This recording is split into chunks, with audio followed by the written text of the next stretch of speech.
Once again to the hillside, and we're doing some more indoor gardening projects. As you can probably tell from outside, there are no leaves. It's middle of January. It's cold, it's snowy, rainy. I know we're all starting to get to that point where we're looking forward to spring, but it's just not there. So you need to find something to do indoors to keep you sane while you're waiting for the growing season to begin. And today, what I'm going to show you guys how to do is make your own homemade perfect soil blend for your succulents and or cacti. So I'm going to show you the ingredients here in a second and talk about that. Then I'm going to show you how to just transplant this small little aloe plant I have right here, just at the end, just to show you the full process. So let's go ahead and stop right here. I'll show you what the ingredients are, and we'll get back into showing you how to create your own perfect succulent and cacti soil. All right, guys. So the ingredients you will need is well, first off, looking at the commercial varieties of the so-called pre-packaged cacti and succulent soils, they always list peat moss as their #1 ingredient. Okay, so peat moss is non-renewable and it's unsustainable to use it, especially for this type of purpose. Okay, so what I have here is, if you watch my last episode, I got that free spent mushroom bedding. So this is mostly just sawdust and soybean hulls that have been used to grow mushrooms in. So this is what the actual point of the peat moss is just a little bit of moisture retention, a little bit of body to the soil, as succulents and cacti, as you can imagine, come from very dry, poor soils. So this is just going to help retain a little bit of moisture in your soil, not really give it much on the way of nutrients or anything like that, because you can actually kill your succulents with too much moisture and too much nutrients anyway. So I'm just using the resource I have right here, so no need to go buying peat moss. I'm just going to use this as an experiment. And #2, right here, this is just coarse sand, okay? Now what you want to do is look for this. I got this at a big box store. They sell 50-pound bags for like $5. Now this is not beach sand. This is not play sand that you would use to fill a child's sandbox with. This is coarse sand. Make sure you get the coarse, gritty sand, okay? Next over here, this ingredient, this is just some good homemade compost. You can see how dark and rich it is, hopefully. That's just going to be what's going to give a little bit of nutrients to the plant without overly fertilizing with chemicals and things like that. And finally, I like to add to most of my potted plants in general, I like to add some vermiculite. So this is just that nice coarse material. It's going to help keep the soil aerated, keep it from non-compacting, help those roots stay nice and dry, and keep the succulent roots from rotting. Okay, so let's go ahead and mix these together. I'll show you how I do that, and we'll pot this little guy up.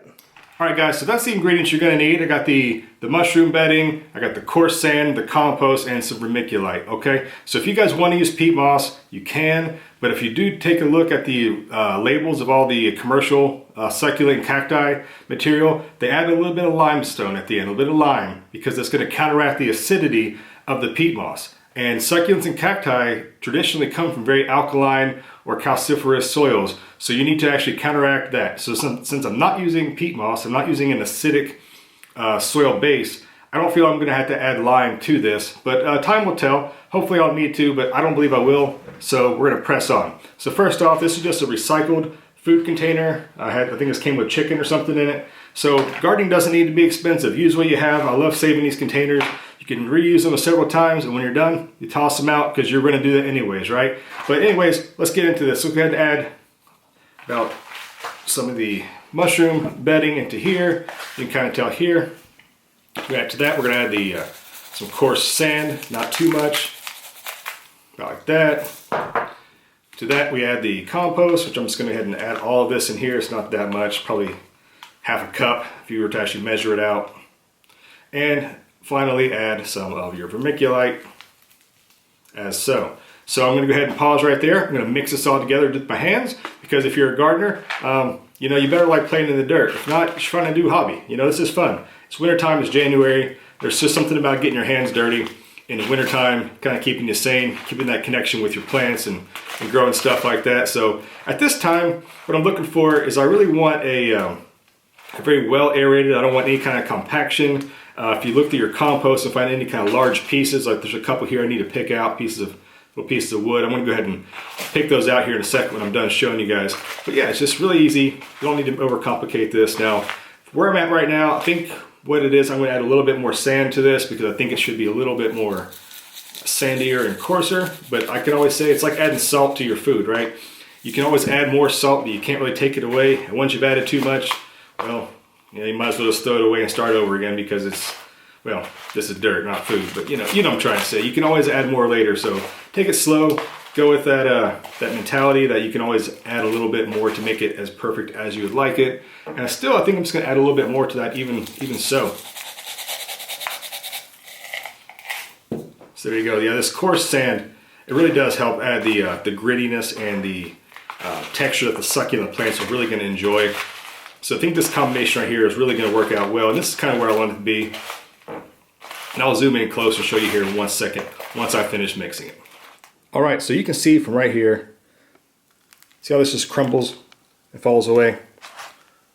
That's what you want. You want that kind of, that nice, loose, succulent type texture like that. Plants are gonna like it. So this is not really moistened at all. The compost was slightly moist from being just outside, but I added the dry vermiculite, the dry sand. And that's what you really want when you're making this, this type of soil. You don't wanna get too wet and risk getting it clumped up or anything like that. So you have this nice little loose soil, just like this, which is gonna be perfect for your succulents and or cacti. So let's go ahead and show you how I'm gonna go ahead and do the transplanting process of my little aloe plant I have over here. All right, so here's the mixed soil right here. And I bought this guy, I actually got it online, had it ordered, but this is a tiger tooth aloe. So you can see how loose the soil is that came with it. And there's a lot of perlite that a lot of companies add for aeration. So I'm gonna go ahead and take this off of here. I think this is to keep the plant protected in shipping. It's not really doing anything for the plant. So what I'm gonna do is just get all the old existing soil off. You can check out the roots, how thick they are. So these guys do not like being waterlogged. They will die. So that's why this this nice loose soil here is what's gonna be great for them. So there you go. If you have never seen a tiger tooth aloe, it's the aloe genus has hundreds of plants to it. Not just the aloe vera we're all used to, but looking down into it does look like teeth kind of like coming together. So I thought that was pretty neat. Something different than the typical aloe. So all you want to do is make sure you use a terracotta pot or something with a lot of drainage. Now some people may put a stone or a rock or something in the bottom.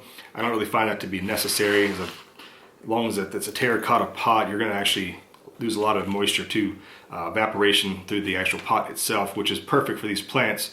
Like I mentioned, you don't want these guys to get waterlogged. So making a nice little depression for the plant, I like to just basically find the level that I want the plant to sit at. As so, you want to keep it, kind of hold the plant where you want it to be the final resting spot. You're going to do this, and then what I do is I backfill while holding the plant all the way around it. Okay, while kind of working it in around. It should hold itself into place right there. So like I said, coming around on the other side, do the same.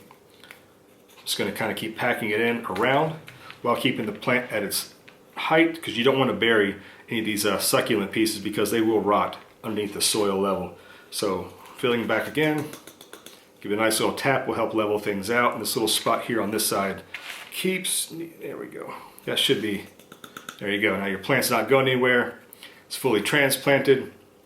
Now I would give it a light watering. I'm not going to soak it down because, like I mentioned, the succulents don't like to be overly wet. However, with the newly transplanted plant, you always want to add a little bit of water, which is going to help flush out any air pockets or anything that may help the soil settle. And at that point, you can go back at this one time and go back and top off any kind of spots that may have sunk down or became uneven at that point. So there you go, guys. That is how you make your own perfect succulent soil blend. You can also use it for cacti. It's very cheap and inexpensive.